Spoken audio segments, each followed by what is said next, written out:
একদিন বাদশাহ হারুন আর রশিদ তার সালতানাতের মহলের মধ্যে বসেছিলেন। অত্যন্ত গরমের কারণে তার প্রচন্ড পরিমাণে পানি পিপাসা লাগলো। তখন সে মহলের কর্মরত লোকদেরকে বললেন, দ্রুত আমার জন্য ঠান্ডা পানি নিয়ে আসো। বাদশাহর হুকুম দেওয়ার কিছুক্ষণের মধ্যেই স্বর্ণের পেয়ালায় করে তার জন্য পানি নিয়ে আসা হলো। বাদশাহ সেই স্বর্ণের পেয়ালা হাতে নিয়ে পানি মুখে দেবে, এমন সময় তার পাশে বসে থাকা একজন বৃদ্ধ বুজুর্গ বলে উঠল, মহামান্বিত বাদশাহ, পানি পান করার আগে আমার একটা কথা শুনেন। বাদশাহ পানির পেয়ালা মুখের কাছ থেকে নিচে নামিয়ে বললেন, আচ্ছা ঠিক আছে বলেন। তখন সেই বুজুর্গ আলেম বলতে লাগলেন, বাদশাহ ধরেন একদিন হঠাৎ করে আপনার পানি পিপাসায় গলা শুকিয়ে গেল, আপনি তৃষ্ণার্ত হয়ে মৃত্যুর মুখে উপনীত হলেন, কিন্তু দুঃখের বিষয় তখন সারা পৃথিবীর কোনো জায়গায় পানি নাই, শুধুমাত্র একজন লোকের হাতে এক পেয়ালা পানি আছে। মহামান্বিত বাদশাহ, ওই এক পেয়ালা পানি আপনি কত মূল্য দিয়ে কিনবেন? দরবেশের এই কথা শুনে বাদশাহ হারুন আর রশিদ বললেন, হুজুর ওই এক পেয়ালা পানির জন্য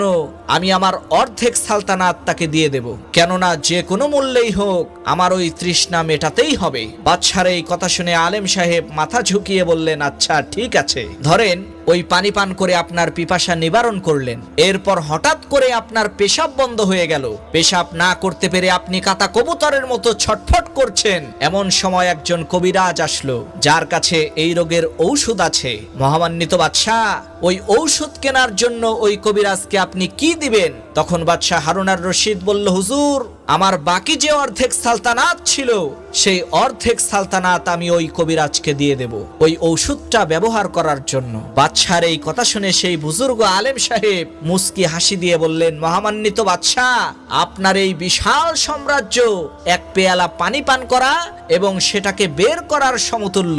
তাহলে চিন্তা করে দেখেন, আল্লাহ তাআলা আপনাকে জীবনে হাজারো লাখো বার পানি পান করিয়েছে, আল্লাহ তাআলার কত নিয়ামত আপনি ব্যবহার করেছেন। তাহলে একটু ভেবে দেখেন আল্লাহ তাআলার নিয়ামতের মূল্য কত।